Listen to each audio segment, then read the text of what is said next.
नमस्कार। आज हम एक काफ़ी संवेदनशील मुद्दे पर बात करने वाले हैं। ये टी नाम का एक डेटिंग ऐप है, उससे जुड़ा एक बड़ा डेटा लीक सामने आया। हाँ, और ये ऐप खास तौर पर महिला यूजर्स के बीच काफी पॉपुलर था। बिल्कुल। तो आज हम इसी पर थोड़ी गहराई से चर्चा करेंगे। हाँ, और जो भी हम बात कर रहे हैं वो वीपीएन मेंटोर, जो कि एक जानी मानी साइबर सिक्योरिटी फर्म है, उनकी रिपोर्ट और कुछ दूसरे आर्टिकल्स पर आधारित है। हमारा मकसद क्या है? हम समझना चाहते हैं कि भाई हुआ क्या असल में, किस तरह का डेटा बाहर आया और इसका मतलब क्या है, खासकर उन यूजर्स के लिए जिन्हें कहा गया था कि ये प्लेटफॉर्म सेफ है। सही बात है। और सबसे बड़ी विडंबना देखिए, टी ऐप जो खुद को विमेन फर्स्ट कहता था, वेरिफिकेशन पर बहुत जोर देता था। हाँ, पहचान कंफर्म करने पर। बिल्कुल। उसी ऐप के सोचिए 1.1 करोड़ से ज्यादा महिला यूजर्स का प्राइवेट डेटा लीक हो गया। इसमें सेल्फीज, आईडी कार्ड्स और प्राइवेट चैट्स भी। हाँ, प्राइवेट चैट्स तक शामिल हैं।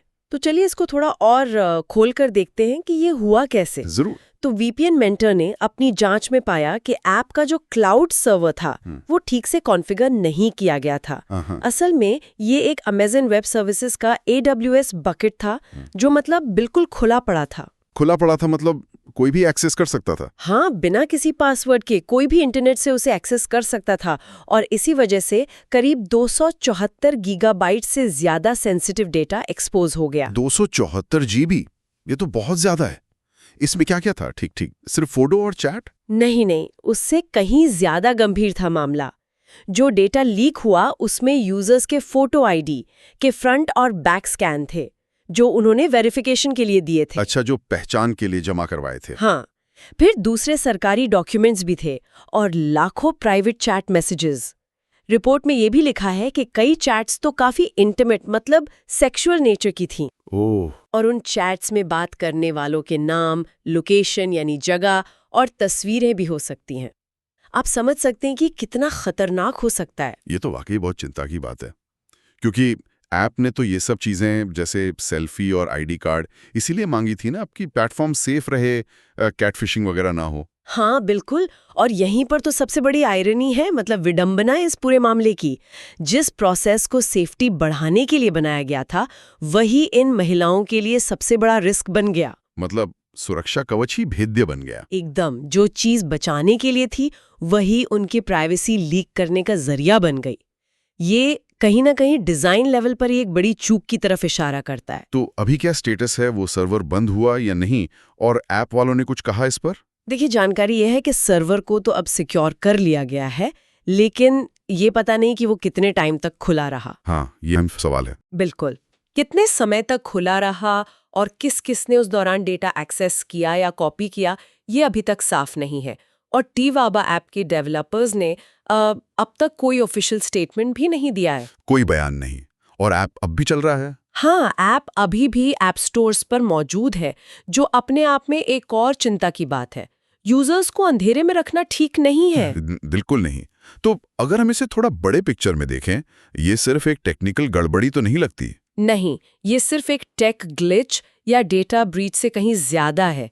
साइबर सिक्योरिटी एक्सपर्ट्स और वकील इसे लेकर बहुत गंभीर चिंता जता रहे हैं। किस तरह की चिंताएं? उनका कहना है कि जब इतना पर्सनल और आइडेंटिफाइबल डेटा बाहर आता है, सोचिए आईडी कार्ड्स, प्राइवेट चैट्स, तो इससे ब्लैकमेलिंग का खतरा है, ऑनलाइन और ऑफलाइन हरासमेंट का खतरा है, पहचान की चोरी हो सकती है और किसी की रेप्यूटेशन को बहुत बड़ा नुकसान पहुंच सकता है। जाया है। जैसा कि एक साइबर लॉयर हैं पूजा मेहता, उन्होंने कहा कि ये सीधे सीधे महिलाओं की सुरक्षा का मुद्दा है। तो ये सिर्फ टी ऐप की बात है या ये ट्रेंड कुछ और इशारा कर रहा है? ये निश्चित रूप से एक बड़े पैटर्न की तरफ इशारा कर रहा है।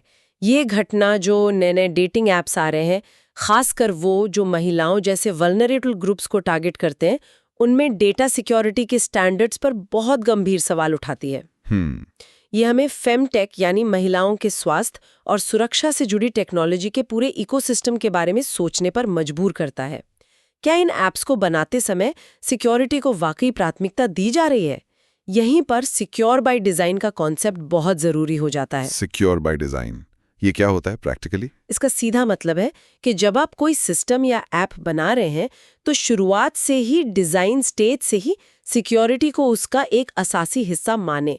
ऐसा नहीं कि ऐप बना दिया और बाद में सिक्योरिटी पैच लगा रहे हैं। अच्छा। इसमें आता है कि कम से कम डेटा कलेक्ट करें, जो करें उसे ठीक से एन्क्रिप्ट करें, एक्सेस कंट्रोल सख्त रखें, रेगुलर सिक्योरिटी ऑडिट करें। लगता है टी ऐप के मामले में इन बेसिक चीजों का भी ध्यान नहीं रखा गया। समझ गया। तो कुल मिलाकर देखें तो टी ऐप का ये डेटा लीक एक बहुत बड़ी चेतावनी है। हाँ, एक वेकअप कॉल है।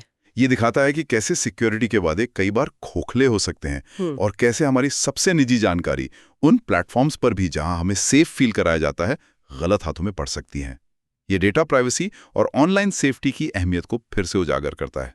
और आखिर में ये हमें एक बहुत ही बुनियादी सवाल के साथ छोड़ जाता है कि जब हम सेफ्टी, वेरिफिकेशन या सुविधा के लिए अपनी पहचान, अपनी निजी तस्वीरें, अपनी बातें किसी ऐप या प्लेटफॉर्म को सौंपते हैं, तो हम उन पर कितना भरोसा कर सकते हैं, है ना? बिल्कुल। क्या ये जो डिजिटल दुनिया में सेफ स्पेस का वादा है, वो हमेशा एक तरह का भ्रम ही रहेगा, जिसे हम शायद कभी पूरी तरह पा ही नहीं सकते?